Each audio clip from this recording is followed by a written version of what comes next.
നമസ്കാരം. ഈനാട് മലയാളത്തിലേക്ക് സ്വാഗതം. ഇന്ത്യ മാലദ്വീപ് ബന്ധം കൂടുതൽ സുഗമമാക്കാൻ മാലദ്വീപ് വിദേശകാര്യ മന്ത്രി മൂസ സമീർ എസ് ജയശങ്കറുമായി ചർച്ച നടത്തി. സന്ദർശനത്തിന്റെ ലക്ഷ്യം ഇന്ത്യ മാലദ്വീപ് ബന്ധത്തിൽ വീണ വിള്ളൽ ഇല്ലാതാക്കുക എന്നതാണ്. അധികാരമേറ്റ ശേഷം വിദേശകാര്യമന്ത്രി മൂസ സമീറിന്റെ ഇന്ത്യയിലേക്കുള്ള ആദ്യ ഔദ്യോഗിക സന്ദർശനമാണ് ഇതെന്ന പ്രത്യേകത കൂടിയുണ്ട്. മാലദ്വീപ് പ്രസിഡന്റ് മുഹമ്മദ് മൊയ്സു അധികാരത്തിൽ വന്നതിനു ശേഷം ഉഭയകക്ഷി ബന്ധം വഷളായതിനു പിന്നാലെ മാലിയിൽ നിന്നുള്ള ആദ്യത്തെ ഉന്നതതല സന്ദർശനമാണിത്. ഇരുവരും പ്രാദേശിക ഉഭയകക്ഷി തലങ്ങളിൽ ചർച്ചകൾ നടത്തിയെന്നാണ് പുറത്തുവരുന്ന വിവരം. വിദേശകാര്യമന്ത്രിയുടെ സന്ദർശനം ഇരു രാജ്യങ്ങളും തമ്മിലുള്ള ഉഭയകക്ഷി സഹകരണത്തിന് കൂടുതൽ കരുത്തേകുമെന്നാണ് പ്രതീക്ഷിക്കുന്നത്. അധികാരമേറ്റ ഉടൻ തന്നെ മാലദ്വീപ് വിദേശകാര്യമന്ത്രി ഇന്ത്യക്കാർ മാലദ്വീപിലേക്ക് വരണമെന്നും വിനോദസഞ്ചാര മേഖലയെ സഹായിക്കണമെന്നുള്ള പോസ്റ്റ് സോഷ്യൽ മീഡിയയിൽ പങ്കുവച്ചിരുന്നു. മാലദ്വീപ് ടൂറിസം മേഖല പ്രതിസന്ധിയിലായ സാഹചര്യത്തിലാണ് മന്ത്രിയുടെ സന്ദർശനം എന്നുള്ളത് ശ്രദ്ധേയമായ കാര്യമാണ്. അറബിക്കടലിൽ സ്ഥിതി ചെയ്യുന്ന 2000-ലേറെ വരുന്ന ചെറിയ ദ്വീപുകളുടെ സമൂഹമാണ് റിപ്പബ്ലിക് ഓഫ് മാൽദീവ്സ് അഥവാ മാലദ്വീപ് റിപ്പബ്ലിക്. ഇവയിൽ 230 ദ്വീപുകളിലാണ് ജനവാസമുള്ളത്. ഭാഷ പുരാതന സിംഹള ഭാഷയുമായി ബന്ധമുള്ള ദിവേഹിയാണ്. പ്രധാന തൊഴിൽ ടൂറിസവും മത്സ്യബന്ധനവും തെങ്ങ് കൃഷിയുമൊക്കെയാണ്. 1887 മുതൽ 1965 വരെ ബ്രിട്ടീഷ് സംരക്ഷിത പ്രദേശമായിരുന്നു. 1965-ൽ സ്വതന്ത്രമാവുകയും 1968-ൽ റിപ്പബ്ലിക് ആവുകയും ചെയ്തു. വിനോദസഞ്ചാരികളുടെ പറുദീസയാണ് മാലദ്വീപ്. കേരള തീരത്തിന് അടുത്താണ് മാലി സ്ഥിതി ചെയ്യുന്നത്. അതുകൊണ്ട് തന്നെയാണ് ഇടത്തരക്കാരായ മാലദ്വീപുകാർ ചികിത്സയ്ക്കും ഷോപ്പിങ്ങിനുമെല്ലാം തിരുവനന്തപുരത്തെത്തുന്നത്. കേരളവുമായി വളരെ സാമ്യമുള്ളതാണ് മാലദ്വീപിലെ കാലാവസ്ഥ. വർഷം മുഴുവൻ 24 ഡിഗ്രി മുതൽ 33 ഡിഗ്രി സെൽഷ്യസിനിടയിലാണ് താപനില. വേനൽക്കാലം, മഴക്കാലം എന്നീ 2 ഋതുക്കൾ മാത്രമേ മാലദ്വീപിനുള്ളൂ.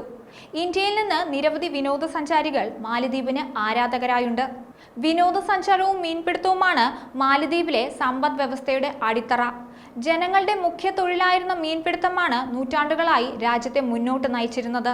ടൂറിസം വികസിച്ച ശേഷം ജനങ്ങൾ മീൻപിടുത്തത്തിൽ നിന്ന് പിൻവാങ്ങുന്ന കാഴ്ചയാണ് കാണാൻ സാധിക്കുന്നത്. ടൂറിസം വിദേശ നാണ്യം നേടിത്തരുന്നതിനൊപ്പം അനവധി തൊഴിലവസരങ്ങളും മാലദ്വീപുകാർക്ക് നൽകുന്നുണ്ട്. അതായത് വിനോദസഞ്ചാര മേഖലയില്ലാതെ മാലദ്വീപ് ഇല്ല എന്ന് പറയാം.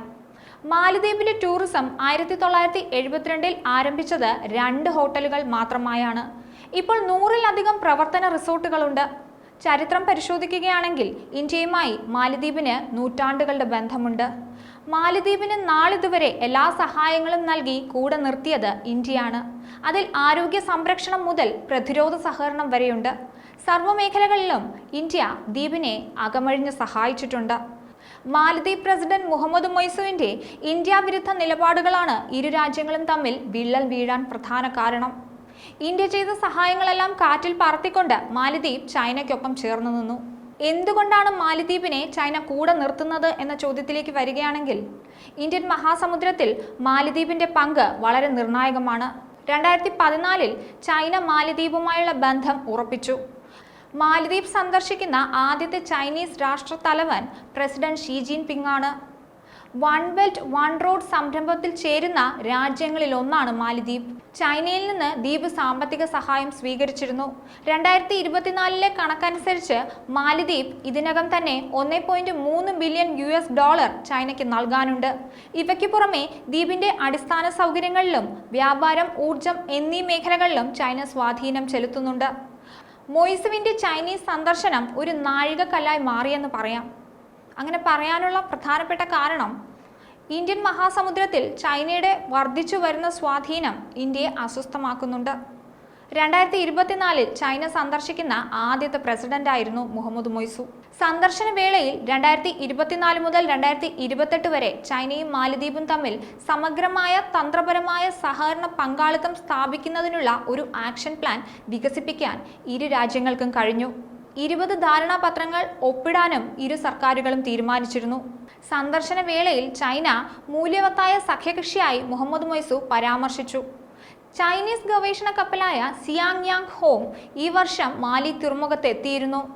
മാലദ്വീപ് ഇന്ത്യയുമായി എന്നും അകന്നു കഴിയേണ്ടത് ചൈനയുടെ ആവശ്യമാണ്. അതുകൊണ്ട് തന്നെയാണ് മാലദ്വീപ് വിദേശകാര്യ മന്ത്രിയുടെ സന്ദർശനം ചൈന ആശങ്കയോടെ കാണുന്നതും. ന്യൂസ് ഡെസ്ക് ഈനാട് മലയാളം.